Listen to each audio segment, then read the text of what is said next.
এই ওই যে ওইদিকে দাও। আরে কি করতেছো, এদিকে একটু করো না। কি একটা জীবন আমার, এমন বউ থাকা থেকে তো না থাকাই ভালো ছিল। এই যে এইদিকে। এই করতাছি না। আরে এই আরে যে আমি এইদিকে পড়ে ঠিক যাবো দাও তো। না। আরে সরো তো। আউ! আল্লাহ, এই কি হলো তোমার? এই উঠো। আপনি কে ভাই? ভাই আমি তোমার যা। মনে হয় মাথায় আঘাত পেয়ে স্মৃতিশক্তি হারিয়ে ফেলেছে। এটাই একটা সুযোগ ওর থেকে বাঁচার। আসলে তুমি আমার বাসার কাজের মেয়ে। যাও যাও, হ্যাঁ? আমার বাসায় যত কাজ আছে শেষ করে চলে যাও। যাও। এই ভালো মতো কাজ করো। স্যার স্যার সব কাজ তো শেষ হয়ে গেছে, এখন কই যামু? ভাগ বাসায় যা যা যা, বের হ আমার বাসা থেকে।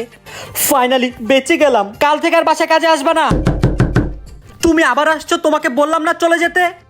আজকাল কাজের মেয়েও বোর মতো রাগ দেখায়। কি হলো, বাসায় যাচ্ছ না কেন? আজকের সুযোগ, স্মৃতিশক্তি হারানো নাটক করে দেখি ওকে কত ভালোবাসে। এত বড় সাহস আমার বাসা থেকে আমাকে বের করতে।